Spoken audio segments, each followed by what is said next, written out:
क्या आपको सच में लगता है कि राजनेताओं को ट्रेनिंग की जरूरत होती है? प्रशिक्षण के बिना काम चलेगा नहीं। डिलीवर करने का तरीका अलग होता है, तो वो तो सब सीखना पड़ेगा। रोड मैप बनाना है, उसकी ट्रेनिंग होती है। अभी हरियाणा का लेटेस्ट एग्जांपल लीजिए, कांग्रेस और बीजेपी के वोट में मात्र आधे प्रतिशत का फर्क था।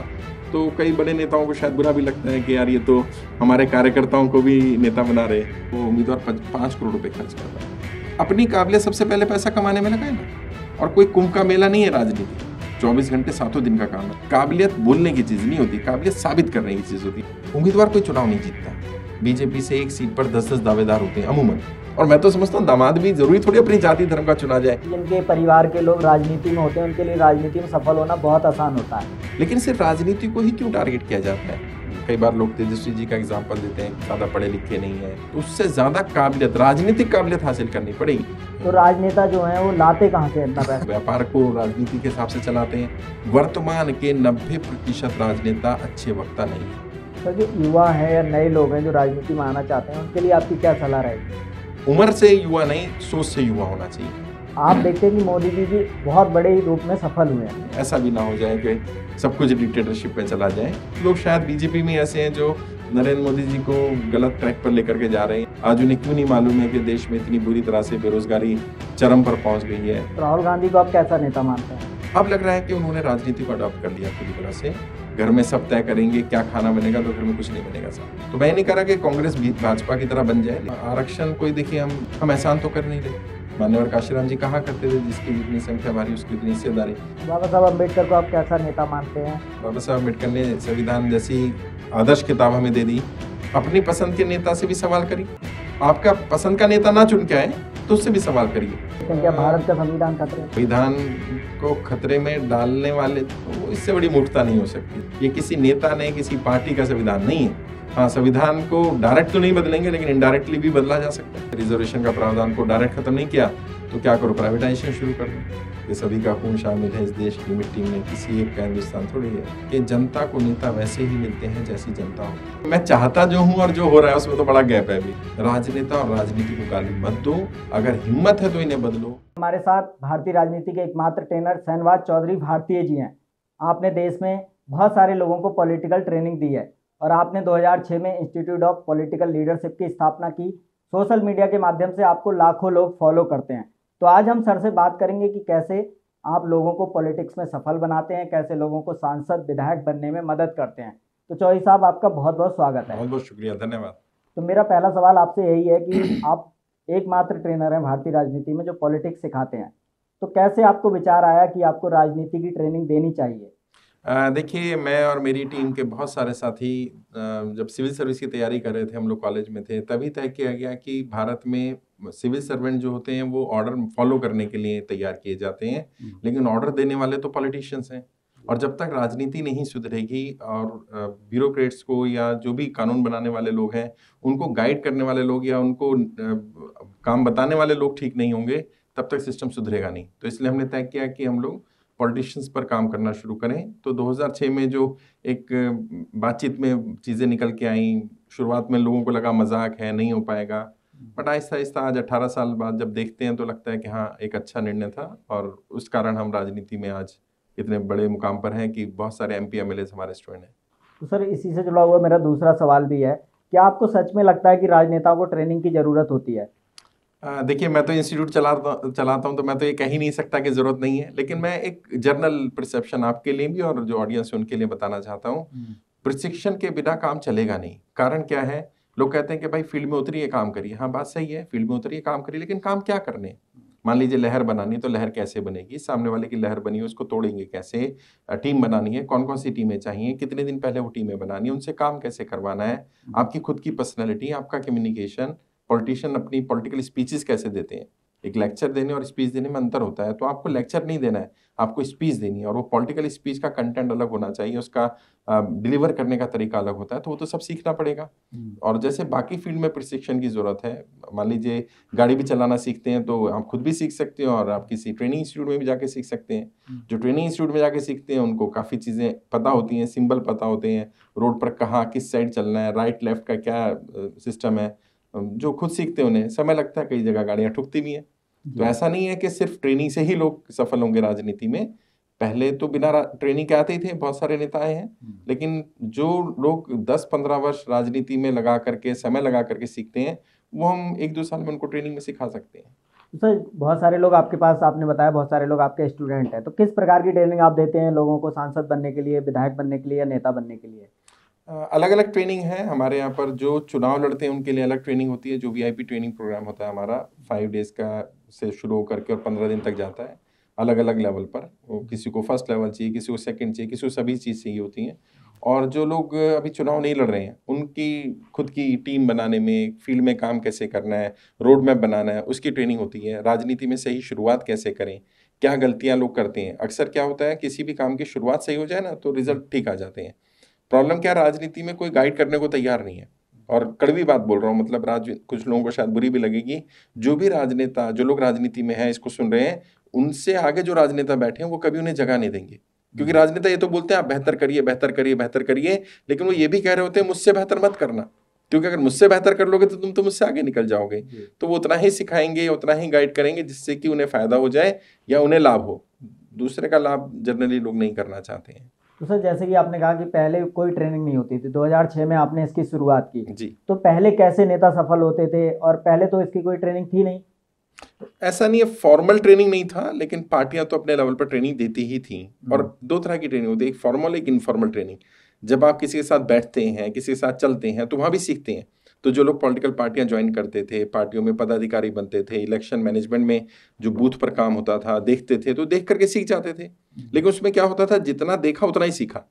जो नहीं दिखा रहा है नेता, वो नहीं सीख रहे हैं। क्योंकि राजनीति में 2 तरह की रणनीतियां हैं। एक तो पर्दे के ऊपर जो रणनीतियां हो रही हैं वो है, एक पर्दे के पीछे की रणनीतियां हैं।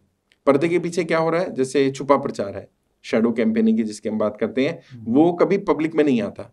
और शैडो कैंपेन इतना इफेक्टिव होता है कि 2 से 5% तक वोट को स्विंग करने का काम करता है। अब आप समझ सकते हैं, आप भी थोड़ा बहुत राजनीति को समझते हैं, और जो लोग राजनीति को जानते हैं कि 1%, आधा % में तो सरकार इधर उधर हो जाती है। अभी हरियाणा का लेटेस्ट एग्जाम्पल लीजिए, कांग्रेस और बीजेपी के वोट में मात्र आधे % का फर्क था और सरकार बीजेपी की बन गई और कांग्रेस की नहीं बन पाई।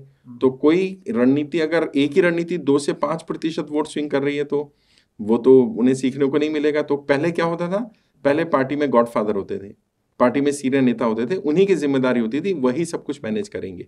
और वो जिसको जो सिखाना है, किसी को बूथ का काम सिखाना है, किसी को इलेक्शन मैनेजमेंट सिखाना है, किसी को कॉन्स्टिट्यूंसी मैनेजमेंट सिखाना है, किसी को कैंडिडेट मैनेजमेंट सिखाना है, वही सिखाते थे।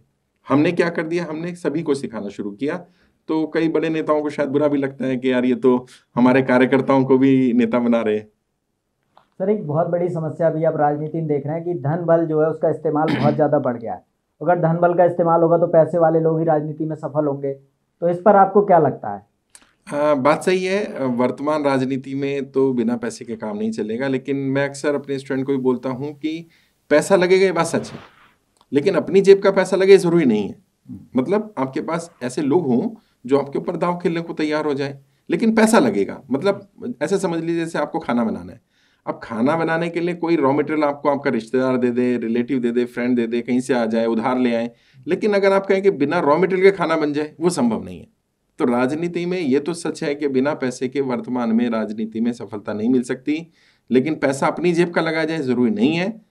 ऐसे लोग अगर आपके पास हैं जो आप पर दांव खेलते हैं, तो आप बहुत कम पैसे में भी राजनीति में सफल हो सकते हैं। चुनाव लड़ने की जहां तक बात है, तो जो इलेक्शन कमीशन की लिमिट है, इलेक्शन कमीशन लिमिट तय करता है हर चुनाव में, वो लिमिट के बिना तो नहीं चलेगा। अगर आपके पास उतना पैसा नहीं है, क्योंकि लोग उससे भी 10 टाइम ज्यादा खर्च कर रहे हैं। मतलब मान लीजिए इलेक्शन कमीशन की किसी चुनाव में लिमिट 50 लाख की है, तो उम्मीदवार 5 करोड़ रुपए खर्च कर रहा है, तो वो 10 टाइम खर्च होता है। लेकिन मिनिमम जो लिमिट है, जो भी चुनाव आप लड़ने जा रहे हैं, उसकी जो लिमिट है उतना पैसा आपके पास होना चाहिए, वरना बहुत दिक्कत आ जाएगी। सर इसी से जुड़ा हुआ मेरा अगला सवाल है कि अगर किसी के पास पैसा नहीं है लेकिन वो काबिल है, तो आपको लगता है वो क्या ऐसी चीजें करे, क्या वो सफल हो भी सकता है, नहीं हो सकता है? देखिए, काबिलियत के लिए अब फिर मैं वो एक कड़वी बात बोलूंगा जो मैं अपने स्टूडेंट को बोलता हूँ, कईयों को बुरी भी लगती है, कि अगर आप वाकई काबिल हैं, कोई भी व्यक्ति जो सुन रहा है वो भी, या जो भी जिसको लगता है मैं काबिल हूँ, अपनी काबिलियत सबसे पहले पैसा कमाने में लगाए ना। आप अपने मुंह से बोलते हैं मैं काबिल हूं, काबिल हूं, काबिल हूं। मैं कहता हूं अगर आप काबिल हैं, सबसे पहले अपनी आर्थिक स्थिति ठीक करने में अपनी काबिलियत को लगाइए। और कोई कुंभ का मेला नहीं है राजनीति। 5 वर्ष लगा करके फोकस करके अपनी आर्थिक स्थिति ठीक कर लीजिए। कितनी ठीक कर लीजिए? कम से कम इतनी ठीक कर लें कि आपके एब्सेंस में आपका घर कैसे चलेगा। क्योंकि जब आप फुल टाइम राजनीति करेंगे, क्योंकि पॉलिटिक्स 24/7 जॉब है, 24 घंटे 7 दिन का काम है, आप बिजनेस या बाकी चीज़ों में ध्यान नहीं दे पाएंगे, जॉब तो कर ही नहीं सकते हैं साथ में, तो आपका घर कैसे चलेगा, आपके खर्चे, अपने खर्चे भी और राजनीतिक खर्चे, गाड़ियाँ चलेंगी, लोग चलेंगे, ऑफिस होगा, वो खर्चे कहाँ से मैनेज करेंगे। तो यदि जो लोग काबिल हैं, जिन्हें ये विश्वास है कि उन्हें अपनी काबिलियत पर भरोसा है, अपनी काबिलियत सबसे पहले पैसा कमाने में लगाइए। कम से कम इतना पैसा कमा लीजिए कि आप अपने घर का खर्चा उठा पाएं, आपके एब्सेंस में आपका घर चल पाए और आपके राजनीतिक खर्चे आप कर पाएं। अगर नहीं कर पा रहे हैं तो ये बोलना बंद करिए मैं काबिल हूँ भाई। काबिलियत बोलने की चीज़ नहीं होती, काबिलियत साबित करने की चीज़ होती है। मैंने साबित किया ना, मैंने 18 वर्ष काम किया, मैं भी गरीब फैमिली से था, मैं कोई करोड़पति परिवार से नहीं हूँ। मेरे डैडी गवर्नमेंट सर्वेंट हुआ करते थे, अब तो रिटायर हो गए। हम भी एक बहुत हम्बल बैकग्राउंड से आए और हमने अपने आप को आर्थिक रूप से संपन्न किया और हमने अपनी काबिलियत साबित की। तो काबिलियत बोलने से नहीं होगा। प्रॉब्लम क्या, हर तीसरा व्यक्ति राजनीति में जो है या राजनीति में नहीं भी, वो कहता है मैं बहुत काबिल हूँ। और मैं तो यूपी से आता हूँ, यूपी बिहार में तो हर घर में, हर चौक चौराहे पे राजनीति करने वाले लोग मिल जाएंगे, पान की दुकान पर, चाय की दुकान पर समय बर्बाद कर रहे हैं। एक्चुअली वो राजनीति नहीं कर रहे, वो लोग राजनीति के शिकार हैं, उन्हें पता नहीं है। जब उन्हें पता चलता है तब तक बहुत देर हो जाती है। तो ये कहना बंद करना पड़ेगा हम काबिल हैं। अगर काबिल हैं तो काबिलियत अपनी पैसा कमाने में लगाइए, कम से कम इतना पैसा कमा लीजिए जो राजनीतिक खर्चे कर पाए। सर एक बहुत ही इम्पोर्टेंट क्वेश्चन है कि ईमानदार लोग हैं, क्या वो राजनीति में उनके लिए कोई जगह है या नहीं है? क्योंकि आजकल आप देख रहे हैं कि राजनीति में दबंग लोग सफल हो रहे हैं और दबंगई की एक ट्रेंड है, खासकर यूपी में। आप यूपी के हैं तो वहाँ पर ऐसा है। तो ईमानदार लोग सफल हो भी सकते हैं नहीं? ईमानदारी का वही है कि पैमाना क्या है आपके नज़रों में ईमानदारी का। आपको पॉलिटिकली ईमानदार, पॉलिटिकल लेवल पर ईमानदार तो चल जाएगा। मतलब ईमानदारी की मैं थोड़ा सा एक्सप्लेन करता हूँ इसको। पता नहीं बोलनी चाहिए, बात नहीं बोलनी चाहिए पॉडकास्ट में, लेकिन समाज में जो ईमानदारी का क्राइटेरिया और जो राजनीति में, उसमें थोड़ा अंतर है। मतलब समाज में अगर आप एक पैसे की बेईमानी करें तो उसे बेईमान माना जाता है। राजनीति में अगर आप थोड़ा बहुत करके, गड़बड़ करके अगर कुछ कर रहे हैं तो मान लेते हैं चलो ठीक है, राजनीति कर रहा है तो इतना तो करेगा ही। तो राजनीतिक रूप से अगर आप ईमानदार हैं, मतलब बहुत बड़ा करप्शन या घोटाला नहीं कर रहे हैं तो ठीक है। लेकिन अगर आप सोचें बिल्कुल आदर्शवाद पर या गांधीवाद पर चल करके आप राजनीति, वर्तमान राजनीति कर लेंगे, वो संभव नहीं है। वर्तमान में थोड़ा बहुत, मतलब मैं समझता हूँ कि मेरे एक स्टूडेंट ने एक सवाल पूछा था मुझसे बड़ा बढ़िया कि सर मैं गांधी जी को मानता हूँ। मैंने तो, अगर आपके आदर्श गांधी जी हैं और आप उनके रास्ते पर चलना चाहते तो आप एक समाज सेवक बनिए। क्योंकि गांधी जी तो राजनीति के शिकार थे, राजनीति का हिस्सा थोड़ी थे वो तो राजनीति के शिकार हो गए। उनके नाम पर राजनीति हो रही है आज भी, और वो राजनीति, सफल राजनेता नहीं कहला सकते। वो राजनेता अगर किसी को बनना है तो उसे क्या करना चाहिए, उसे भगवान श्री कृष्ण को अपना आदर्श बनाना चाहिए, भगवत गीता के हिसाब से चलना चाहिए, या आचार्य चाणक्य को अपना आदर्श बनाना चाहिए, और साम दाम दंड भेद उसके आधार पर चलना चाहिए। तो ईमानदारी का बस वो पैमाना के जो राजनीति में आपके ऊपर कोई आरोप ना लगे, कोई करप्शन का या कुछ बड़ा आरोप ना लगे, बाकी तो ठीक है, थोड़ा बहुत इधर उधर करेगा तो भी सफल हो जाएगा। बिल्कुल स्ट्रेट फॉरवर्ड अभी कोई रास्ता ऐसा है नहीं राजनीति में। सर एक और सवाल है कि आप देख रहे हैं कि चुनाव बहुत सारे लोग लड़ना चाहते हैं और बहुत सारे लोग तैयारी भी करते हैं, लेकिन अधिकतर क्या होता है, जैसे चुनाव आते हैं फिर तैयारी शुरू करते हैं। तो कितने दिन पहले राजनीति में चुनाव की तैयारी शुरू करनी पड़ती है या करनी चाहिए? बहुत अच्छा सवाल है। देखिए सीधी सी बात यह है, आप लड़ने किससे जा रहे हैं? आप MP MLA से लड़ेंगे ना, कोई जीता हुआ भी है वहाँ, उसी को हराना है आपको। सवाल ये नहीं आप कब तैयारी करते हैं या आपको कब करनी चाहिए, सवाल ये कि आपका विरोधी कब तैयारी कर रहा है। अब मैं आपको बता देता हूं, हर जीता हुआ सांसद या विधायक चुनाव जीतते ही अगले चुनाव की तैयारी में लग जाता है। अपना हर निर्णय, अपना हर फैसला ये सोच कर लेता है कि मैं इससे क्या लाभ लूंगा अगले चुनाव में। तो सोचिए, मान लीजिए मैं MP का चुनाव लड़ने जा रहा हूं और मैं 2 साल पहले तैयारी करता हूं, चुनाव से 2 साल पहले, लेकिन मेरा कॉम्पिटिटर जिसे मुझे हराना है वो तो 5 साल से तैयारी कर रहा है, यानी 3 साल तो उसको लीड पहले से मिली हुई है। तो 2 साल में मुझे उसकी 3 साल की लीड को भी बीट करना है और अगले 2 साल में भी वो काम करेगा, तो मेरी मेहनत और ज़्यादा हो जाएगी। तो बेहतर ये होता है कि आप 5 वर्ष पूरा सीरियस होकर के तैयारी करिए। फिर भी अगर आप 4 साल देते हैं, 3 साल देते हैं तो भी चल जाएगा। लेकिन ये नहीं चलेगा कि चुनाव से 2 महीने पहले आए मेरे पास, तो मैं तो मना ही कर देता हूँ। कोई अगर 2 महीने पहले, 3 महीने पहले आए कि भाई ट्रेनिंग दे दो, तो मैं कहता हूँ भाई अब ट्रेनिंग का टाइम नहीं है, अब तो इलेक्शन मैनेज करने के लिए पेड लोग रखो या टीम ले लो और वो इलेक्शन मैनेज कर ले। क्योंकि कम से कम 5 साल पहले तैयारी करनी चाहिए अगर सीरियसली चुनाव जीतने के लिए लड़ना है। अगर सिर्फ लड़ना है, कई लोग कहते हैं भाई देखते हैं, ट्राई कर लेते हैं, कर लेते हैं, तो ठीक है, उसके लिए तो कोई तैयारी की जरूरत नहीं है। बट अगर सीरियस है तो कम से कम 5 साल पहले करें। हमने आपकी कई वीडियोस में भी देखा है और अभी भी आपने बात की है कि टीम होनी चाहिए चुनाव के लिए, चुनाव लड़ने के लिए। तो किस तरह की टीम होनी चाहिए, कितनी बड़ी होनी चाहिए, कैसे टीम को मैनेज करना है, क्या करना है, उसके बारे में आप क्या कहेंगे? देखिए, ये तो बता पाना संभव नहीं होगा यहाँ के कौन कौन सी टीमें चाहिए, क्योंकि हर चुनाव में अलग अलग होती हैं। लेकिन मोटे मोटे तौर पर मैं ये कह सकता हूँ कि उम्मीदवार कोई चुनाव नहीं जीतता, या तो उसकी पार्टी चुनाव जीतती है या उसकी टीम चुनाव जीतती है।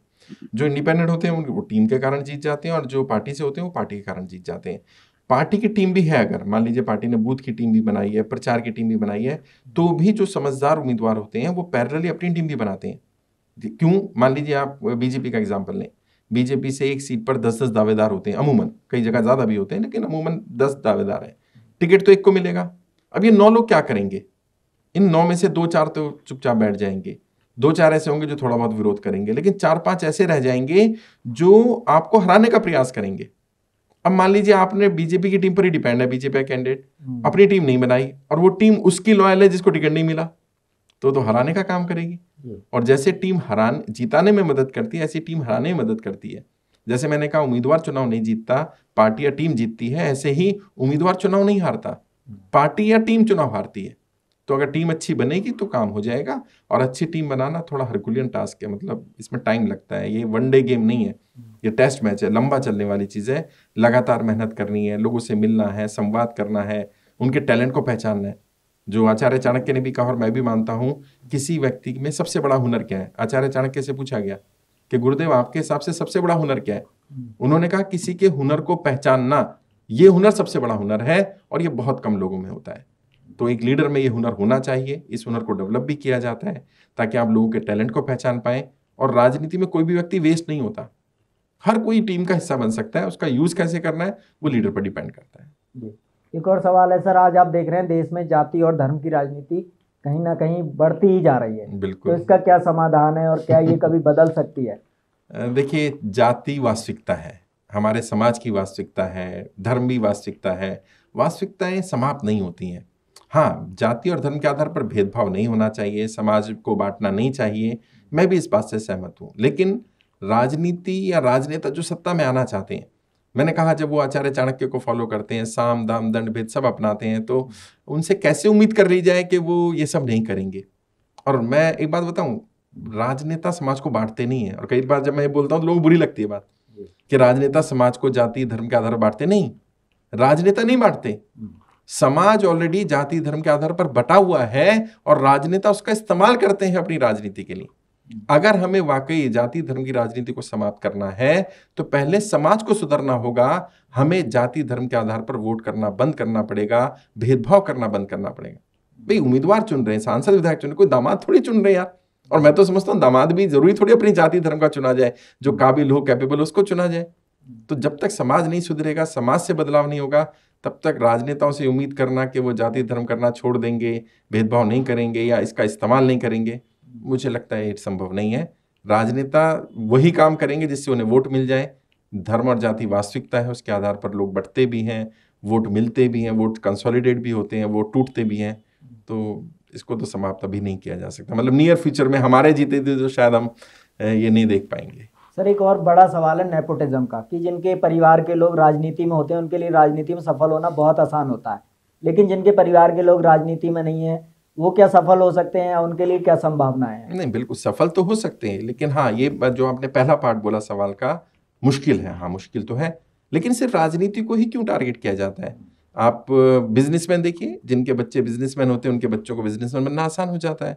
जिनके बच्चे एक्ट्रेसेस के बच्चे, उनको उसमें बॉलीवुड या हॉलीवुड में जाना आसान हो जाता है। तो हर फील्ड में, और होता क्यों है ये? मान लीजिए मैं अपने घर का एग्जांपल लूँ। मेरे घर में मेरे बच्चे अगर पॉलिटिक्स में आना चाहते हैं तो उन्हें वो माहौल मिलेगा। मेरे MP MLA आते हैं, मिलते हैं, मुलाकात करते हैं, रोज वही चीज़ देख रहे हैं, तो ऑब्वियस सी बात है उन्हें बहुत सारी चीज़ें सीखने को मिल जाएंगी जो शायद जिसका पॉलिटिकल बैकग्राउंड है उसे पता ही नहीं है। जो चीज़ें मैं ट्रेनिंग में सिखाता हूँ, कई लोग हैरान हो जाते हैं, सब ये सब करना पड़ेगा। अच्छा, जो पॉलिटिशियन के बच्चे उन्हें ये सब नहीं सिखाना पड़ता, उन्हें तो पता ही है। उन्हें तो मालूम है एक बूथ कितना बड़ा होता है, बूथ पर कितने लोग चाहिए, कितना पैसा लगेगा, कितना समय लगेगा, चुनाव लड़ेंगे तो कितने दिन पहले तैयारी करनी है। वो तो अपने माता पिता को देख ही रहे हैं ना लगातार। और मैंने किताब लिखी है राजनेता बनना बच्चों का खेल नहीं है, उसमें मैंने कंपैरिजन किया है कि एक पॉलिटिशियन की फैमिली वाला और एक नॉन पॉलिटिशियन फैमिली वाले को क्या क्या चैलेंजेस आते हैं, उसमें काफ़ी विस्तार से मैंने बताया इसमें। लेकिन सर इसमें एक बात आती है कि नाकाबिल लोग हैं वो राजनीति में सफल हो जाते हैं और नाकाबिल बच्चे काबिल लोगों के, ये इस पर आपका क्या कहना है? नहीं, मैं ऐसा नहीं मानता। नाकाबिल आपकी परिभाषा है, समाज की परिभाषा में वो नाकाबिल हो सकते हैं। जी। मान लीजिए कई बार लोग तेजस्वी जी का एग्जाम्पल देते हैं, ज़्यादा पढ़े लिखे नहीं है, या और भी बहुत सारे लोगों का एग्जाम्पल देते हैं। मतलब मैं किसी के व्यक्ति को नहीं बोल रहा हूँ, लेकिन काबिलियत राजनीति में जो चाहिए वो उनमें भरपूर है। राजनीति में काबिलियत क्या चाहिए? लोगों से काम करवाना, लीड करना, लोगों को अपनी बात बताना, लोगों को अपने मुद्दे अपनी विचारधारा से कन्विंस करना। अगर उनमें ये काबिलियत है तो बाकी शिक्षा है या नहीं है, बाकी काबिलियत जो समाज मानता है काबिलियत है, वो ना भी हो तो चल जाएगा। लालू जी इतने पढ़े लिखे थे, लेकिन वो जिस तरह से अंदाज में बात करते थे, वो उनका अंदाज ही लोगों को पसंद आ जाता था। ऐसे देश में अभी भी वर्तमान में बहुत सारे राजनेता हैं जो बहुत काबिल हैं। और मैं समझता हूँ कोई भी व्यक्ति अगर सांसद या विधायक बना, आप ये बात लिख लीजिए, वो काबिल होगा तभी बनेगा, वरना बिना राजनीतिक काबिलियत के वो सफल हो ही नहीं सकता। चाहे लोग कुछ भी बोले उसके बारे में, लोग उसे बोल सकते हैं करप्ट है, लोग बोल सकते हैं वो पढ़ा लिखा नहीं है, लोग बोल सकते हैं वो जाति धर्म के आधार पर आ गया, पार्टी के आधार पर आ गया, लेकिन हर जीता हुआ सांसद विधायक काबिल है तभी वो वहां है। और अगर हमें उसका रिप्लेसमेंट बनना है किसी को भी, तो उससे ज्यादा काबिलियत, राजनीतिक काबिलियत हासिल करनी पड़ेगी।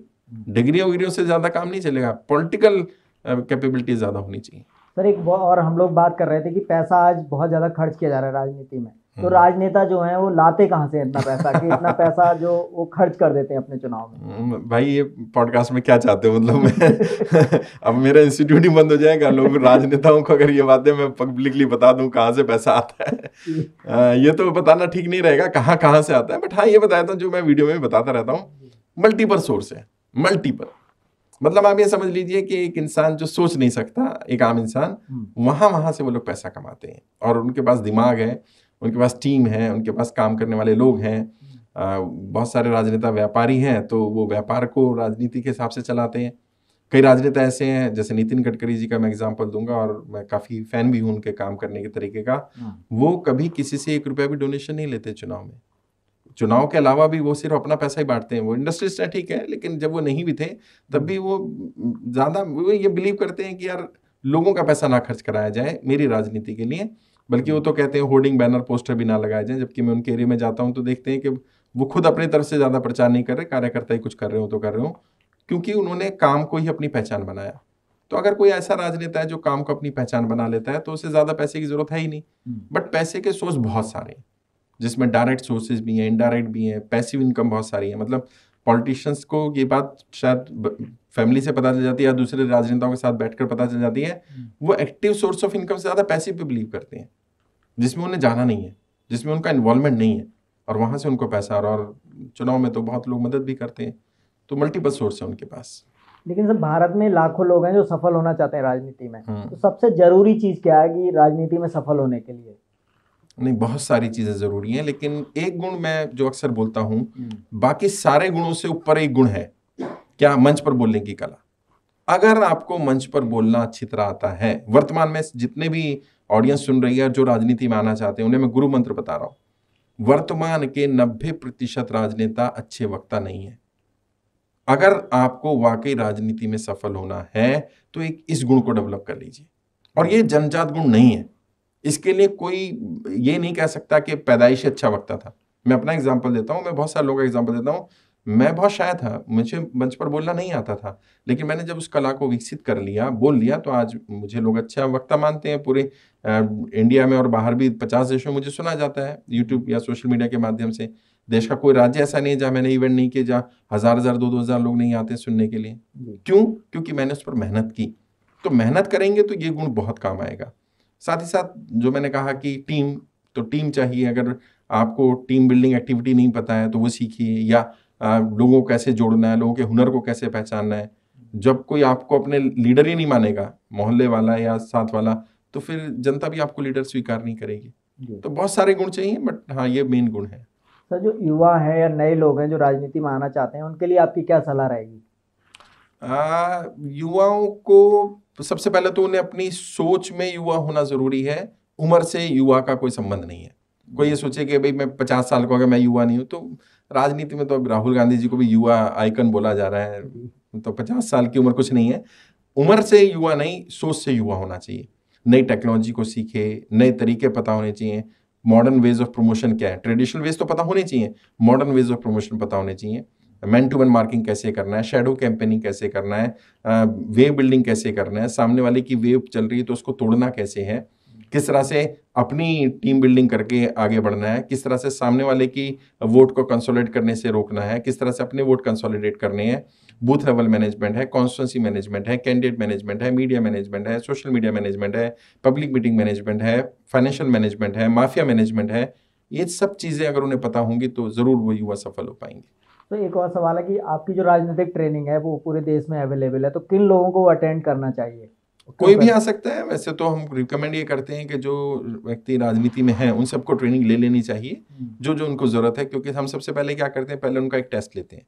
टेस्ट लेके हम जज करते हैं वो व्यक्ति आज कहाँ है, लेवल क्या है, पॉलिटिकल एटीट्यूड एपीट्यूड कैसा है, और उसमें कौन कौन से गुण होने चाहिए राजनीतिक रूप से जो नहीं है। उन गुण को डालने के लिए उनको बताया जाता है, गाइड किया जाता है, और जो गुण उनमें नहीं लगते उन्हें समझा देते हैं। तो कोई भी व्यक्ति आ सकता है जो राजनीति में सफल होना चाहता है। राजनीति में दो ही विकल्प है आपके पास, या तो आप राजनीति का हिस्सा हैं या आप राजनीति के शिकार हैं। अफसोस की बात क्या है, ज्यादातर लोग राजनीति के शिकार हैं। और कई लोगों को बुरी लगती है ये टर्म्स जब मैं बोलता हूं, लेकिन जो पार्टी के कार्यकर्ता भी बने हुए हैं, पदाधिकारी बने हुए हैं, वो राजनीति के शिकार हैं एक्चुअल में। तो शिकार बनने से तो बेहतर राजनीति का हिस्सा बना जाए। तो मैं उन्हें यही रिकमेंड करता हूं कि भाई जो भी राजनीति में उन्हें कम से कम सीखना चाहिए, कहीं से भी सीखें, लेकिन सीखना जरूर चाहिए, अपने गुणों को विकसित करना चाहिए, अपने आप को आगे बढ़ाने के लिए प्रयास करना चाहिए। तो कौन कौन सी चीज़ें हैं जो आपके राजनीतिक ट्रेनिंग प्रोग्राम में सिखाई जाती हैं? सब कुछ है A to Z। जैसे मैंने बताया, इलेक्शन मैनेजमेंट पे हम लोग बात करते हैं, तो इलेक्शन मैनेजर जो लोग बनना चाहते हैं, कोई कहता है कि मैं राजनीति में सफल तो होना चाहता हूँ लेकिन मैं फ्रंटल पे नहीं आना चाहता। दो तरह की राजनीति है, एक फ्रंटल पॉलिटिक्स, एक बैक एंड पॉलिटिक्स। वो कहता है मैं फ्रंट पर नहीं आना चाहता, मैं बैक एंड पर काम करना चाहता हूँ। तो बैक एंड पर अलग अलग ऑप्शंस हैं, जिसमें पार्टी के स्ट्रेटजिस्ट होते हैं, पॉलिटिकल एडवाइजर्स होते हैं, इलेक्शन मैनेजर्स होते हैं, अलग अलग काम करने वाले, सोशल मीडिया का काम करने वाले लोग होते हैं, मैनेजमेंट के बहुत सारे लोग होते हैं। तो बैकएंड पर अगर काम करना है तो वो सिखा देंगे। MP MLS के PA बनना, PS बनना, उनमें क्या गुण होने चाहिए, कौन कौन से प्रोटोकॉल फॉलो करने हैं, वो सिखा सकते हैं। जो फ्रंटल पर आना चाहते हैं उसमें MP MLA का इलेक्शन हो गया, पार्षद का इलेक्शन हो गया, मेयर का इलेक्शन हो गया, जिला पंचायत सदस्य हो गया, BDC मेंबर हो गया, ग्राम प्रधान हो गया, जिला पंचायत सदस्य हो गया, जिला पंचायत का चेयरमैन का इलेक्शन अगर डायरेक्ट है वो हो गया। बाकी सभी भी इलेक्शन, राज्यसभा जाना है तो कैसे जाएंगे, MLC बनना है तो कैसे बनेंगे, रिजर्व कॉन्स्टिट्यूंसी है तो वहाँ कैसे काम करना है, ग्रेजुएट कॉन्स्टिट्यूंसी में कैसे काम करना है, वो सब चीज़ें हम सिखाते हैं। और A to Z सिखाते हैं, राजनीति में सही शुरुआत कैसे करें, चुनाव कैसे जीतें, इलेक्शन मैनेजमेंट हुआ, फिर आर्थिक स्थिति कैसे ठीक करें। भाई राजनीति में आना है और पैसे नहीं है तो आर्थिक स्थिति कैसे ठीक करेंगे, तो वो हम सिखा देंगे, ताकि आपको पता चल जाए ऐसे ऐसे मैं काम करूंगा, 5 साल में मैं आपको आर्थिक रूप से संपन्न कर लूंगा, फिर मैं राजनीति में एंटर कर जाऊंगा। जो बड़े लोग हैं, जो IAS हैं, IPS ऑफिसर हैं, उन्हें कब नौकरी छोड़नी चाहिए और राजनीति में एंटर करना चाहिए, नौकरी छोड़कर जाएं या बिना नौकरी छोड़े ही कुछ कुछ काम बैक एंड पे करते रहें और फिर बाद में फुल टाइम राजनीति में आए, तो वो सब सिखाया जाता है। तो बहुत सारे लोग ट्रेनिंग लेते हैं, तो आपको कौन कौन सी प्रॉब्लम्स आती हैं जब आप ट्रेनिंग लोगों को देते हैं? लोगों में आपको क्या समस्याएं दिखाई देती हैं? किन चीज़ों पे आप सबसे ज़्यादा ध्यान देते हैं और कौन सी सबसे बड़ी चुनौतियां होती हैं? सबसे बड़ी एक माइंडसेट है। जो लोग ट्रेनिंग लेने की सोचते भी हैं, जो खासकर से इनकी उम्र 50-55 साल हो गई है या 45 साल में भी कई बार आ जाता है, यार हमें कौन सिखाएगा, राजनीति कोई सीखने की चीज़ है, हमें तो 10 साल हो गए, 15 साल हो गए राजनीति करते हुए, हमें कौन सिखा देगा। वो ये नहीं समझ पाते कि आपका ये माइंडसेट ही आपको रोक रहा है। जो मैं मानता हूं, राजनीति में केवल विद्यार्थी ही होते हैं। यदि कोई कहे मैं राजनीति का महारथी हूं तो समझ लेना उसकी राजनीतिक समझ अभी कम है। राजनीति में महारथी नहीं होते, राजनीति में सिर्फ विद्यार्थी होते हैं।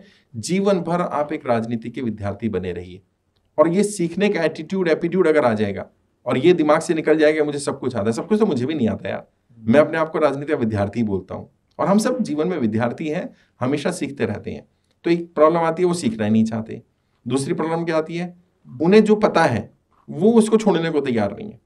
अब एक गिलास भरा हुआ है, अब उसमें मैं और पानी कहाँ से डालूंगा, तो पहले उसको खाली करना पड़ेगा। जो गलत चीज़ें सीख ली हैं, जो गलत चीज़ें बता दी गई हैं, उसको ठीक करना पड़ेगा। वो कई बार रिजिडिटी आ जाती है, नहीं हम तो ऐसे ही करेंगे। जब मैं टेक्नोलॉजी के बारे में बताता हूँ, ऐसे यूज़ करो, एक्सेल को यूज़ करो, ये एप्लीकेशंस यूज़ करो, तो कहते नहीं सब हम तो वही पेपर पे शीट बनाएंगे और ये करेंगे, तो ये बड़ा चैलेंजेस आते हैं। बाकी अब युवा जो है वो समझने लगे इस चीज़ को, और टेक्नो से भी आ रहे हैं, वो लैपटॉप का यूज़ करते हैं, मोबाइल का यूज़ करते हैं, बहुत सारे एप्लीकेशंस का यूज़ करते हैं। तो समय के साथ बदलाव आ रहा है। शुरू में बहुत चैलेंज था, मतलब 2006 से और 2010-11 तक तो लोगों को समझाना ही बड़ा मुश्किल था कि पॉलिटिशियंस की भी ट्रेनिंग होती है, या ट्रेनिंग क्यों लेनी चाहिए, लोग मान के तैयार नहीं थे इसको। तो बहुत से उम्मीदवार हैं, या एक उम्मीदवार है, नेता है, उसे सफल बनाने की मेन जो रणनीतियाँ होती हैं वो क्या होती हैं, प्रमुख रणनीतियाँ क्या होती हैं? डिपेंड करता है। पहले तो मैंने कहा जैसे उसे जज करेंगे हम, उसमें क्या क्या कमियां हैं, क्या क्या उसको पता है क्या नहीं पता। दूसरा, वो कौन सा चुनाव लड़ रहा है उस पर डिपेंड करेगा। अगर चुनाव लड़ रहा है तो, और नहीं लड़ रहा है, राजनीति में सफल होने की जरूरी नहीं आप चुनाव लड़ें, आप बैकएंड पर भी सफल हो सकते हैं, आप पदाधिकारी बन सकते हैं, आप कोई और जिम्मेदारी ले सकते हैं। लेकिन पहले ये जानना पड़ेगा उसका एम और ऑब्जेक्टिव क्या है। जब तक उसका एम और ऑब्जेक्टिव नहीं पता होगा मुझे, मैं उसे गाइड नहीं कर सकता। जब एम पता चल गया मुझे, जैसे मान लो मंजिल तय हो गई कि यहाँ पहुंचना है, तो रास्ता तो बना ही देंगे ना। मेन लोगों का एम ही तय नहीं होता। बहुत सारे लोग, सच बता रहा हूँ, राजनीति में भाई लोग भटक रहे हैं। 10 साल 15 साल से राजनीति करने, कहीं पहुंच नहीं रहे। उनसे पूछो क्यों नहीं पहुंच रहे, उन्हें पता ही नहीं कहाँ पहुंचना है। उन्होंने बस ये मान लिया मुझे राजनीति में सफल होना है। लेकिन सफलता की परिभाषा क्या, कोई तो तय करना पड़ेगा ना। मुझे एमपी बनना है, एमएलए बनना, पार्षद बनना, ये बनना। वो कहते कुछ भी मिल जाए। जो ये कहता है ना कुछ भी मिल जाए, उसे कभी कुछ नहीं मिलता। उन्हें तय करना पड़ेगा क्या चाहिए, और फिर उसके लिए रास्ते बनाने पड़ेंगे, उसके लिए मेहनत करनी पड़ेगी। तो उसकी क्या क्या मेन स्ट्रेटजी होती है, जो मैं आपसे जानना चाह रहा हूँ? मेन स्ट्रेटजी में ऐसा क्या बताया जा सकता है, मतलब पॉडकास्ट में तो कुछ बताना ठीक नहीं रहेगा, लेकिन जैसे मैंने कहा कि लीडरशिप ट्रेट्स चेक कर लिए जाए, उसकी मंच पर बोलने की कला को देख लिया जाए, क्या उसमें कमियां हैं उनको ठीक कर दिया जाए। अगर उसका फ्रंटल पॉलिटिक्स में आना है, मन है कि चुनाव ही लड़ना है, तो चुनाव के लिए जो ज़रूरी संसाधन है वो हैं कि नहीं है तो उनको अरेंज कैसे करना है, सिस्टमेटिक कैसे करना, नहीं है तो कहाँ से प्रोवाइड करने हैं, उसके पास पैसा है कि नहीं है, पैसा है तो सही इस्तेमाल कैसे करना है, जो लोग उनके साथ चल रहे हैं उनकी लॉयल्टी, कहीं ऐसा तो नहीं उनमें ही कुछ लोग गड़बड़ कर जाएं, पार्टी या संगठन में उनकी पकड़ कैसी है, पार्टी से टिकट मिलेगी कि नहीं मिलेगी, मिलेगी तो क्या क्या काम करने पड़ेंगे। तो वो सब चीज़ें हम लोग देखते हैं और फिर उनको सिखाते हैं। हमने आपकी कई वीडियोस में ये भी देखा कि आप लीडरशिप पे बहुत बात करते हैं जी। तो एक्चुअल में लीडरशिप है क्या, कैसे आप उसे डिफाइन करते हैं? हाँ, ये अच्छा सवाल है। देखिए, लीडरशिप का मतलब art of creating follower is leadership, ये हम सब जानते हैं। नेपोलियन हिल ने भी अपनी किताब में लिखा, और सब जगह, ज़्यादातर जगह हम पढ़ते हैं, art of creating followers. Follower create करने की आर्ट ही लीडरशिप है। अब आप कहें कि मेरा कोई फॉलोअर नहीं है और मैं लीडर हूं, ये तो नहीं चलेगा। अगर मुझे आज लाखों लोग फॉलो करते हैं तभी तो मैं लीडर हूं ना। तो every person who has follower is a leader. अब डिपेंड करता है कौन कितना बड़ा लीडर है। जिसके ज्यादा फॉलोअर है, आज नरेंद्र मोदी जी राहुल गांधी से बड़े लीडर हैं, इसका पैमाना क्या? एक ही पैमाना है कि उनके फॉलोअर ज्यादा हैं, उनके कम है। जिस दिन राहुल गांधी जी के फॉलोअर ज्यादा हो जाएंगे उस दिन वो बड़े नेता बन जाएंगे। तो फॉलोअर ही तय करते हैं आप लीडर हैं कि नहीं है। Art of creating follower is leadership, art of creating leader is greater leadership. जो मैं कर रहा हूं, मैं लीडर्स को ट्रेन करने का, लीडर क्रिएट करने का काम कर रहा हूं। ऑल्दो लीडर क्रिएट नहीं किए जाते हैं, लीडर को जैसे कहते हैं, मुझसे एक इंटरव्यू में पूछा था मीडिया वाले ने, भाई आप नेता बनाते हो? तो मैं नेता नहीं बनाता। कह रहे फिर आप क्या करते हैं? मैंने कहा मैं हीरा, कोई कांच को हीरा नहीं बना सकता, मैं किसी को नेता नहीं बनाता। मैं तो जिन लोगों में लीडरशिप होती है उनको लेकर उनको निखारने का काम करता हूँ। जैसे हीरा तो नेचुरल हीरा होगा, लेकिन उसकी कटिंग करके, शार्प करके, उसके एजेस क्लियर करके उसकी कीमत बढ़ाई जा सकती है। ऐसे ही मैं उन पर काम करके उनको और अच्छा बेहतर बनाता हूँ। तो लीडरशिप एक आर्ट है जिसमें लीड करने की क्षमता होगी, जो लोगों को अपने बात से, अपने मुद्दे से, अपनी विचारधारा से कन्विंस कर पाएगा, वो लीडर बन जाएगा। आपने मोदी जी की भी बात की और राहुल जी की भी बात की, मैं भी इसी पर ही आ रहा था। आप देखते हैं कि मोदी जी की बहुत बड़े रूप में सफल हुए हैं, तो उनकी अपार सफलता के क्या कारण आप देखते हैं? किस तरह का नेता आप उन्हें मानते हैं? मैं समझता हूँ कि नरेंद्र मोदी जी का एक गुण तो जो उन्हें सबसे अलग खड़ा करता है वो हम सब जानते हैं, he is a good orator. उन्हें अपनी बात रखनी आती है, उन्हें माहौल के हिसाब से अपनी बात को रखना। भले एक लोग उन पर आरोप लगाएं कि टेलीप्रॉम्प्टर से देखते हैं, यहाँ से देखते हैं, उससे फर्क नहीं पड़ता। एक गुजराती इस तरह की हिंदी बोल ले, ये मैं गुजरात पे गया, सब पूरे इंडिया जाता हूँ, लोगों का जो जहाँ से होते हैं ना, अगर मैं यूपी से हूँ तो मेरी टोन में यूपी का टोन आएगा ही आएगा, चाहे मैं इंग्लिश भी बोलूँ तब भी। बिहार के लोगों में बिहार का टोन आएगा ही आएगा, गुजराती में गुजराती आएगा। नरेंद्र मोदी जी का अगर कोई किसी को ना पता हो वो गुजरात से हैं, तो कोई ये कह नहीं सकता उनकी हिंदी की टोन के हिसाब से कोई गुजराती है। तो उन्होंने वो जो पकड़ बनाई। और दूसरा मैं समझता हूँ कि जिस तरह से उन्होंने एडमिनिस्ट्रेशन चलाया गुजरात में, भले ही कुछ लोगों को पसंद नहीं आता है, लेकिन मुझे लगता है कि थोड़ा लीडरशिप, या डिक्टेटर तो नहीं कहेंगे, डेमोक्रेटिक डिक्टेटरशिप जरूरी होती है।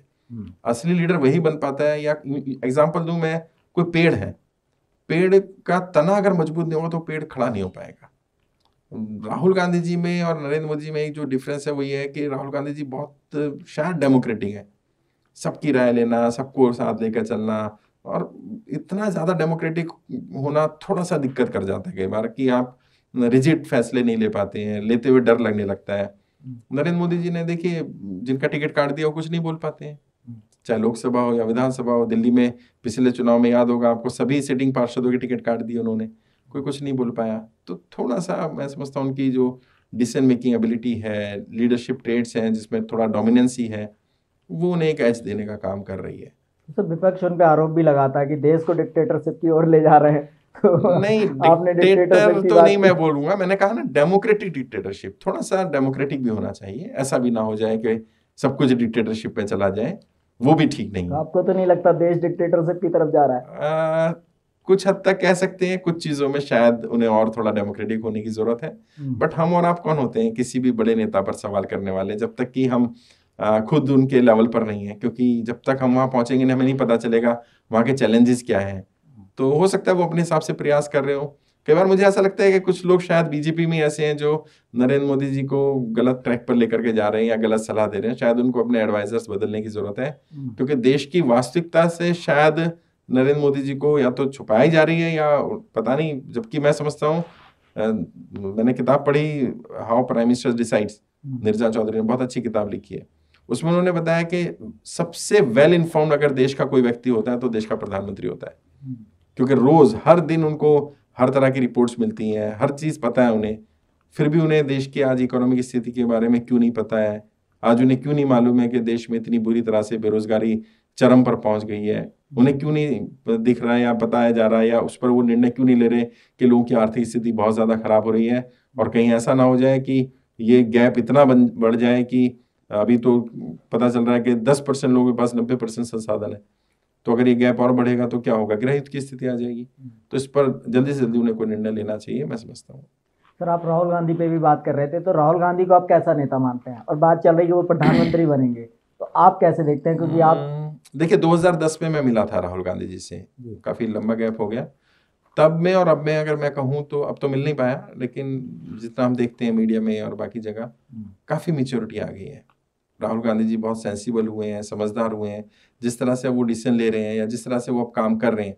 और खासकर से जब से उन्होंने भारत जोड़ो यात्रा की, तब से जो उनकी एक छवि गई है एक सीरियस पॉलिटिशियन की। उससे पहले उनके ऊपर एक टैग लगता था कि नॉन सीरियस हैं, और शायद उन्होंने भी कई जगह इंटरव्यू में कहा था कि he don't want to come into politics, situation ने उनको ला दिया। अब लग रहा है कि उन्होंने राजनीति को अडॉप्ट कर लिया पूरी तरह से, और ये अडेप्शन जरूरी था, अडेप्टेशन उनका, अगर राजनीति को फुल टाइम, क्योंकि अब कोई विकल्प है नहीं उनके पास। तो मैं समझता हूँ कि भविष्य तो उज्जवल है उनका। और अगर प्रधानमंत्री बनते हैं, थोड़ा सा उन्हें नरेंद्र मोदी जी से सीखना चाहिए, यार नरेंद्र मोदी क्या कहूँ मैं, इंदिरा गांधी जी से सीखना चाहिए उन्हें। इंदिरा गांधी जी जिस तरह से टफ लीडर थी, थोड़े से टफ डिसीजन उनको लेने पड़ेंगे। कई जगह झुकना नहीं, वो थोड़ा सा अड़ियल रुख दिखाना पड़ेगा, जो मुझे लगता है कि अभी थोड़ी सी कमी है। शायद समय के साथ बदलाव आएगा, या कई लोग नहीं भी बदलते हैं, कई लोगों का नेचर ही ऐसा होता है, वो सॉफ्ट हैं, सबको साथ लेकर चलना चाहते हैं। सब साथ नहीं चल सकते। एक घर में भी अगर मान लीजिए डेमोक्रेटिक प्रोसेस से मैं तय कर लूँ कि घर में सब तय करेंगे क्या खाना बनेगा, तो घर में कुछ नहीं बनेगा साहब। वो थोड़ा सा डिसीजन किसी को लेना पड़ेगा, हेड ऑफ द फैमिली को, कि भाई आज ये बनेगा। सबकी राय भी ली जा सकती है कि कल ये बने, परसों ये बने, लेकिन अगर रोज ही सब पर छोड़ दिया जाएगा, और बड़ा परिवार है तो फिर तो सबको आप खुश रख ही नहीं सकते। तो थोड़े से टफ फैसले, टफ डिसीजन शायद राहुल जी को लेने पड़ेंगे। समय के साथ मुझे लगता है वो मेच्योरिटी आई गई है, तो ये भी आ ही जाएगा। थोड़ा सा डिक्टेटरशिप तो नहीं कहूँगा, लेकिन रिजिडिटी चाहिए कुछ फैसलों में, कुछ थोड़ी दबंगई, थोड़ा बोल्डनेस और ज़्यादा ज़रूरत है उसमें। एक बड़ा आरोप उन पर भाजपाइयों के द्वारा लगाया जाता है कि वो कहीं ना कहीं नाकाबिल हैं, तो उस पर आप क्या कहते हैं? नहीं, मैं ऐसा नहीं मानता हूँ। जब मैं मिला उनसे, आई वॉज हाईली इम्प्रेस्ड। बहुत एजुकेटेड हैं, समझदार हैं, टू द पॉइंट बात करते हैं, जिन बातों पर हमने बात रखी उस समय पर, तब तो मैं भी नया ही था, 2010 की बात मैं बता रहा हूँ, तो उन्होंने ध्यान से सुना, समझा भी, उनके पीए थे उनको भी उन्होंने रिकमेंड किया कि हाँ ये लोग अच्छा काम करें, इनकी बात सुनिए। किसी प्रोजेक्ट को लेकर के हम लोग मिले थे, तो ऑल्दो फिर वो फ्रूटफुल नहीं हो पाया अलग अलग रीजन से, लेकिन ये तो गलत आरोप है। और जो भी राहुल गांधी से मिला है एक बार भी या नहीं भी मिला है, उनके भाषण सुन के, उनकी बातचीत सुन के ये तो बता सकता है कि ये तो निराधार आरोप है। राहुल गांधी जी बहुत मेच्योर व्यक्ति हैं। एक बड़ा सवाल मेरा ये है कि कांग्रेस पार्टी जो उसकी लगातार जो असफलता हो रही है, तो उसके क्या कारण है? और जो बहुत से युवा हैं कांग्रेस पार्टी के साथ जुड़ना चाहते हैं, देश के नेता हैं, उन्हें जुड़ना चाहिए या नहीं?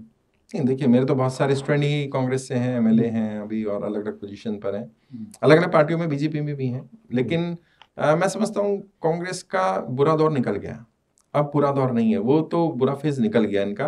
अभी कांग्रेस के पास खोने के लिए कुछ बचा नहीं है। जो सबसे बैड फेज था उनका 2019 तक वो निकल गया, 19 से 24 में भी उन्होंने जो देखना था देख लिया।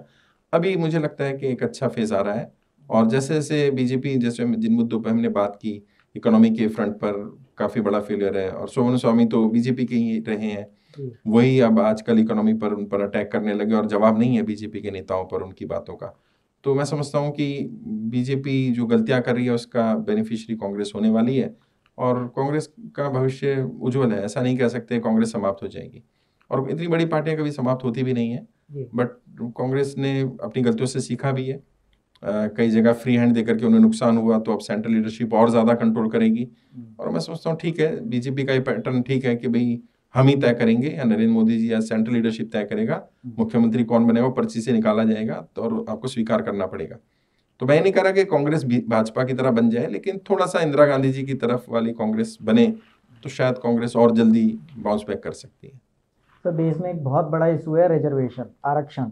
तो आरक्षण को लेके आपका क्या सोचना है? आरक्षण होना चाहिए? मैं मानता हूँ आरक्षण कोई, देखिए हम जो भी SC ST OBC या माइनॉरिटी को भी जहाँ जहाँ आरक्षण मिलता है, कोई हम एहसान तो कर नहीं रहे, ये तो उनका अधिकार है और उनका अधिकार उन्हें मिलना चाहिए। और जो बाबा साहब अम्बेडकर ने संविधान में दिया है, हम बिल्कुल सही बात है, उस पर चलना चाहिए। और जो अगर आबादी के हिसाब से दिया जाए तो इसमें तो कोई बुराई है ही नहीं।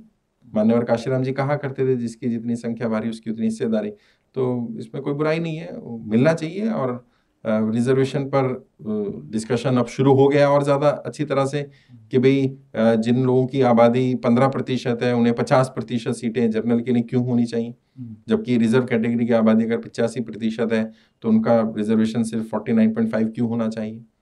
तो ये मुद्दे ऐसे हैं जिन पर मैं समझता हूँ कि पब्लिक में डिबेट डिस्कशन होना चाहिए, और जिसका जो हक है वो उसे मिलना चाहिए, चाहे वो कोई भी हो। अगर गरीब है कोई, आपने EWS का ऑप्शन दे ही रखा है 10%, तो अगर गरीबों को आरक्षण मिल रहा है तो वो भी ठीक है, वो भी मिलना चाहिए। महिलाओं को रिजर्वेशन, महिला रिजर्वेशन बिल पार्लियामेंट ने पास कर दिया, उसको जल्दी से जल्दी इम्प्लीमेंट किया जाना चाहिए। तो जो भी डिप्राइव क्लासेस हैं, चाहे वो कास्ट बेस हो या अलग अलग लेवल पर हो, जो फिजिकली डिसेबल्ड है, महिलाएं हैं, इन सभी को जिनके साथ अन्याय हुआ, अत्याचार हुआ, उन्हें रिजर्वेशन मिलना चाहिए, मिलता रहना चाहिए, कम से कम जब तक वो संपन्न नहीं हो जाते। आपने बात की बाबा साहब अम्बेडकर की, तो बाबा साहब अम्बेडकर पे अभी चर्चा भी चल रही है जी। तो बाबा साहब अम्बेडकर को आप कैसा नेता मानते हैं और कैसे उन्हें देखते हैं? बिल्कुल, वो तो विजनरी लीडर थे भाई। देखिए, बाबा साहब अम्बेडकर ने संविधान जैसी आदर्श किताब हमें दे दी। आप सोचिए ना कि संविधान सभा की जब मैं डिबेट्स को देखता हूँ, पढ़ता हूँ, अब तो यूट्यूब पर भी वीडियोस हैं, उस समय पर जो चर्चाएं हुई, बाबा साहब अम्बेडकर अगर नहीं होते तो शायद इतना शानदार संविधान हमारे पास नहीं होता। और जिस तरह से उन्होंने अपनी डिबेट्स में, डिस्कशंस में अपनी बातों को रखा, और उनसे जब पूछा गया कि भाई, एक सवाल जो मैं अक्सर बोलता हूँ कि मान लीजिए कभी ऐसा हो गया कि भाई देश में सरकार कैसे बनेगी, आपने बता दिया, जो चुन के आएंगे उनमें से जो सरकार बनाएंगे वो सत्ता पक्ष, जो चुनकर जो उनका विरोध करें वो विपक्ष। तो किसी ने सवाल पूछा कि अगर मान लीजिए सभी ने मिलकर सरकार बना ली तो विपक्ष कौन होगा? बात सही थी, ये सवाल जायज था। जैसे दिल्ली में हुआ भी, अरविंद केजरीवाल जी 2015 के चुनाव में 70 में से 67 सीटें ले आए। मान लो 70 आ जाती तो विपक्ष कौन होता? बाबा साहब अम्बेडकर ने इस सवाल का जवाब तब दिया था। सोचिए, 50, 60, 70 साल पहले कोई व्यक्ति कितना मेच्योर रहा होगा। उन्होंने कहा जनता परमानेंट विपक्ष होगी, आप अपनी पसंद की सरकार चुनिए, अपने पसंद का नेता चुनिए और विपक्ष में आकर बैठ जाइए। अपनी पसंद के नेता से भी सवाल करिए, आपका पसंद का नेता ना चुन के आए तो उससे भी सवाल करिए। और यदि अपने पसंद के नेता या सरकार से भी सवाल ना कर पाए तो फिर खुद से सवाल करिए, किसे चुन लिया, किसको सर पर बैठा लिया जिसने तुम्हारी अभिव्यक्ति की आजादी भी छीन ली। तो इतने विजनरी लीडर को तो मतलब जितनी तारीफ की जाए उनकी कम है। और आज मैं आपके सामने बोल पा रहा हूँ आप और हम बात कर पा रहे हैं, ये तो उसी संविधान और उन्हीं महान आत्मा की देन है। एक और सवाल नेहरू जी को लेकर है, क्योंकि उन पर भी बहुत चर्चा देश में चल रही है। देश में कोई भी समस्या है तो उसका कारण नेहरू जी को बता दिया जाता है। तो आप नेहरू जी को कैसे देखते हैं, और उन पर जो हर समस्या का उन्हें जिम्मेदार बताया जाता है? नहीं उसे आप कैसे देखते देखिए, मैं हैं? समझता हूँ जिसने नेहरू जी को नहीं पढ़ा है वही नेहरू जी पर इस तरह के आरोप लगा सकता है।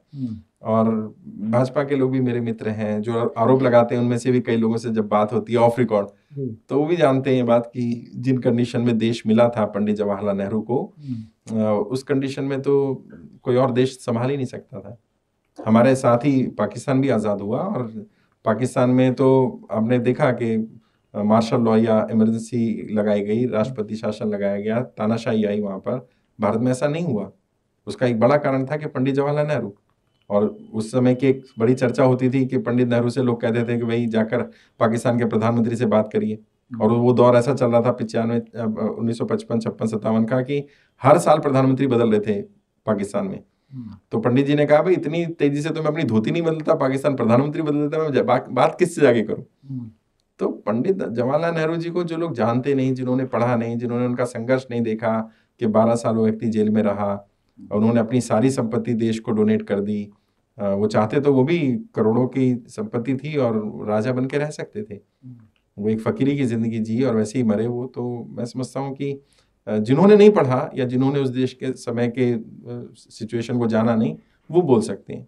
वरना उस समय पर भाखड़ा नागल जैसा सपना देखने वाला व्यक्ति, IIT IIM बनाने का सब सोच रखने वाला व्यक्ति, मतलब कितना बड़ा विजनरी रहा होगा वो। और आज वही IIT IIM से पढ़े हुए बच्चे वो पंडित नेहरू को गाली दें तो मतलब मैं समझता हूँ कि उन्हें पहले अपने माता पिता से सवाल करना चाहिए। उनके माता पिता या दादा या 2-3 पीढ़ी पहले लोगों ने पंडित नेहरू को लगातार क्यों चुना था, अगर पंडित नेहरू इतने ही खराब थे तो मैं समझता हूँ कि वो तो गलत आरोप है। आपने पाकिस्तान के फेल्योर की बात की। अभी देश के जितने विपक्षी नेता, चाहे राहुल गांधी हों, अखिलेश यादव हों, वो कह रहे हैं भारत का संविधान भी खतरे में है। तो इस सवाल को आप कैसे देखते हैं, क्या भारत का संविधान खतरे में? मैं ये नहीं मानता। संविधान कोई एक आम किताब नहीं है। संविधान को खतरे में डालने वाले जो सोचते भी हैं कि कोई संविधान को खतरे में डाल रहा है वो भी गलत है, और जो डालने की सोच रहा है वो इससे बड़ी मूर्खता नहीं हो सकती है। ये देश संविधान से चल रहा है, संविधान से ही चलेगा। अगर किसी ने भी संविधान को बदलने की कोशिश की या छेड़छाड़ भी करने की कोशिश की तो देश की जनता सड़कों पर उतर आएगी। ये संविधान देश की जनता का है, उसमें लिखा है ना, we the people of India. तो हम भारत के लोगों ने संविधान अपने आप को दिया है। ये किसी नेता ने, किसी पार्टी का संविधान नहीं है। कोई सोचे कि हम बदल देंगे, वो बदल देंगे। अगर कोई ऐसा कर रहा है, जो कि मैं बीजेपी के नेताओं को बोलता हूँ बार बार कि आपके नेताओं ने 400 पार का नारा ना दिया होता और ये ना बोला होता कि हम संविधान बदलने वाले हैं, तो शायद इतनी बुरी स्थिति नहीं होती।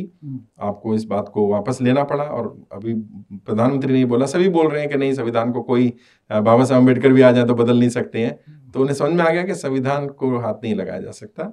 हाँ, संविधान को डायरेक्ट तो नहीं बदलेंगे लेकिन इनडायरेक्टली भी बदला जा सकता है। क्योंकि बाबा साहब अम्बेडकर से जब पूछा गया कि क्या ये सबसे बेस्ट संविधान है, तो उन्होंने क्या कहा? उन्होंने कहा कि ये डिपेंड करेगा कि इसको चलाने वाले कौन लोग हैं। अगर इसको समय चलाने वाली सरकार सही होगी तो ये संविधान चाहे कितना ही बेकार क्यों ना हो, ये अच्छा साबित होगा। और वहीं अगर सरकार में खराब लोग आ गए तो ये संविधान चाहे कितना ही अच्छा क्यों ना हो, ये खराब साबित होगा, क्योंकि वो लोग बेकार होंगे। तो संविधान के जो प्रावधान है, जैसे रिजर्वेशन का प्रावधान को डायरेक्ट खत्म नहीं किया तो क्या करो, प्राइवेटाइजेशन शुरू कर दो। तो मैं समझता हूँ प्राइवेट में भी आरक्षण होना चाहिए, इसमें क्या दिक्कत है? अगर आप प्राइवेटाइजेशन करते हैं, कॉन्ट्रैक्ट जॉब करते हैं, उसमें भी रिजर्वेशन कर दो, उसमें क्या दिक्कत है? जिसकी जितनी आबादी है उसको उतना प्रतिनिधित्व हर जगह मिलना चाहिए, इसमें तो कोई बुराई नहीं है। तो जनता को भी थोड़ा सतर्क रहना पड़ेगा, क्योंकि अल्टीमेटली तो जनता ही सब कुछ है। जनता को अगर लगता है कि कोई नेता या कोई पार्टी संविधान को बदलने का कोशिश कर रहे हैं, संविधान के हिसाब से नहीं चल रहे, तो तुरंत उस पर एक्शन लेना चाहिए। जनता जब संगठित होगी तो नेताओं को समझ आ जाएगा। आप भारत के इतिहास का सबसे महान नेता किसे मानते हैं और क्यों मानते हैं? मतलब आपका आदर्श नेता कौन है? ऐसे तो बोल पाना ठीक नहीं रहेगा। कोई एक नेता नहीं है। भारत को कहते ना, सभी का खून शामिल है। जो राहत इंदौरी साहब ने कहा कि सभी का खून शामिल है इस देश की मिट्टी में, किसी एक का हिंदुस्तान थोड़ी है। तो उन्होंने बाप का कहा था, बट मैं ये कहता हूँ किसी एक का नहीं है। सभी नेताओं ने अपनी तरफ से, और हर नेता हर युग में जो आता है वो अपनी सोच, अपने विचार के हिसाब से काम करता है। अगर आपको वो नेता पसंद नहीं आ रहा है तो आपके पास वोट का अधिकार है, आप बदलिए उसको। क्योंकि जो अब्राहम लिंकन ने कहा था कि जनता को नेता वैसे ही मिलते हैं जैसी जनता होती है। तो अगर आज हमारा नेता खराब है, आज हमारा MP MLA खराब है, आज हमारा सांसद विधायक मंत्री खराब है, मुख्यमंत्री प्रधानमंत्री खराब है, जिसको भी आपको लगता है खराब है, तो ये सवाल उससे मत करिए, ये सवाल अपने आप से करिए कि आपने उसे चुना क्यों उसे वहां तक पहुंचने दिया। तो उसे बदलना है तो जनता को बदलना पड़ेगा, जनता को अपने सोच विचार बदलने पड़ेंगे। जब जनता बदलेगी तो चीजें बदल जाएंगी। बट कोई एक नेता को नहीं कहा जा सकता कि ये नेता सही है, वो नेता सही है। बट जहां तक मेरे व्यक्तिगत आपने मेरी पसंद कही, तो मैं समझता हूँ कि पंडित जवाहरलाल नेहरू मेरे पसंदीदा नेता हैं। इंदिरा गांधी जी को मैं बहुत एडमायर करता हूँ।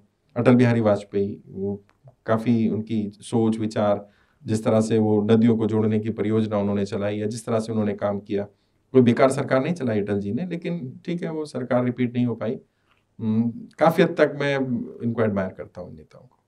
सर, एक आप पॉलिटिकल लीडरशिप इंस्टीट्यूट चला रहे हैं, तो कैसे नेता पैदा करना आपका लक्ष्य है? आपका पर्सनली आप कैसे लीडर देखना चाहते हैं देश में? देखिए, मैं चाहता जो हूँ और जो हो रहा है उसमें तो बड़ा गैप है, अभी विरोधाभास बहुत ज्यादा है। क्योंकि मैं चाहता तो ये हूँ कि नॉन करप्ट हो, क्रिमिनल ना आए, बुरे लोग ना आए, अच्छे लोग आए, लेकिन वर्तमान में वैसा हो नहीं रहा। और मैं भी मतलब मेरी भी लिमिटेशन है, मैं कर नहीं पा रहा, क्योंकि अल्टीमेटली जनता तो नहीं चुनती है। जनता तो बाहुबल धनबल के कारण या उनकी पार्टियों के कारण उनको चुन लेती है। मैं चाहता हूं कि आदर्श राजनेता हैं जो युवा हों, जिनकी सोच युवा हो, जाति धर्म से ऊपर उठ करके काम करें, जिनके लिए विकास मेन एजेंडा हो, जिनके लिए अपनी पार्टी अपनी विचारधारा प्राइमरी ना हो, जिनके लिए देश सर्वोपरि होना चाहिए, देश के मुद्दे पर कोई कंप्रोमाइज ना करें वो।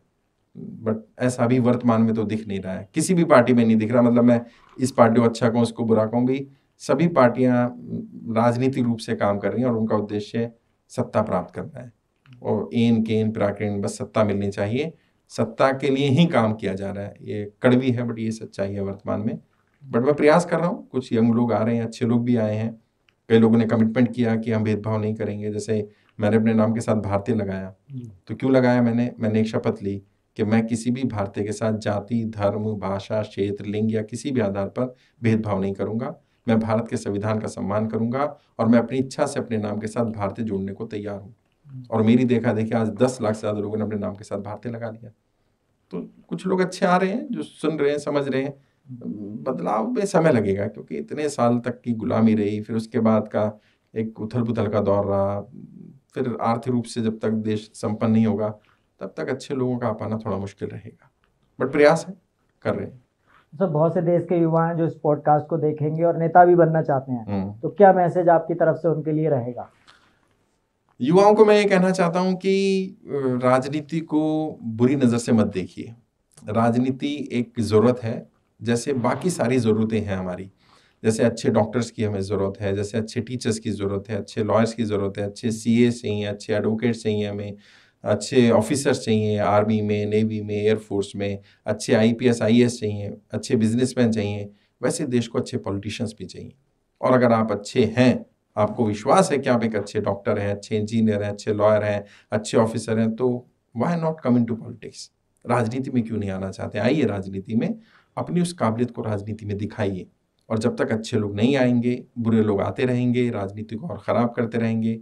और फिर आप वो चाहे कि चुस्की लेते हो बोलें कि राजनीति खराब है, वो बोलना बंद करना पड़ेगा। राजनेता और राजनीति को गाली मत दो, अगर हिम्मत है तो इन्हें बदलो, वरना चुपचाप इन्हें स्वीकार करो। क्योंकि जनता को नेता वैसे ही मिलते हैं जैसी जनता होती है। जनता खराब है तो नेता खराब होंगे ही होंगे, उसका कुछ नहीं किया जा सकता।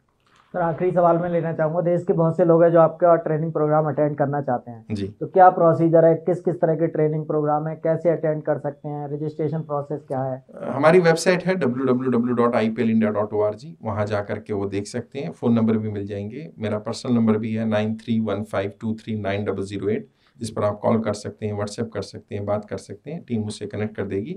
दिल्ली में कनॉट प्लेस में 12 खंबा रोड पर मेरा ऑफिस है, वहाँ आकर मिल सकते हैं। पूरे इंडिया में, पैन इंडिया हम लोग ट्रेनिंग देते हैं। जहाँ पर भी इवेंट होता है उसकी जानकारी फेसबुक के माध्यम से मिलती रहती है। फेसबुक पर भी इंस्टीट्यूट ऑफ पॉलिटिकल लीडरशिप के नाम से पेज बनाया हुआ है। यूट्यूब पर आप फॉलो कर सकते हैं, political training by Shahnawaz Chaudhary Bharatiya. तो अलग अलग माध्यम से लोग जुड़ सकते हैं, जुड़ रहे हैं ऑलरेडी और आ रहे हैं। और हम लोग कोशिश कर रहे हैं कि उनको पहले स्क्रैच से शुरू किया जाए। अगर नया व्यक्ति है, पुराना व्यक्ति है, तो उसकी ज़रूरतों के हिसाब से इसके लिए रोड मैप बनाया जाए, उसको ट्रेनिंग दी जाए। तो दोस्तों, आज हमने बात की देश के एकमात्र पॉलिटिक्स के ट्रेनर शहनवाज चौधरी भारती जी से, जिन्होंने हमारे सभी सवालों के जवाब दिए। और ये पॉडकास्ट पूरा आपको कैसा लगा हमें कमेंट करके ज़रूर बताइए। और इस पॉडकास्ट के बारे में अपने जो भी विचार हैं आप हमें दे सकते हैं। सर से अगर आप कांटेक्ट करना चाहते हैं तो स्क्रीन पर आपको नंबर दिखेंगे, डिस्क्रिप्शन में भी आपको नंबर दिखेंगे। अगर आप नेता बनना चाहते हैं, चेंज लाना चाहते हैं, तो आप सर से कांटेक्ट कर सकते हैं, उनके यहाँ ट्रेनिंग कर सकते हैं। सर ने अपनी वेबसाइट भी बताई है। और अगर आपको कोई दिक्कत आती है तो हमसे भी कांटेक्ट कर सकते हैं। सर, हमसे बात करने के लिए इस पॉडकास्ट में आपका बहुत धन्यवाद। बहुत बहुत शुक्रिया, धन्यवाद।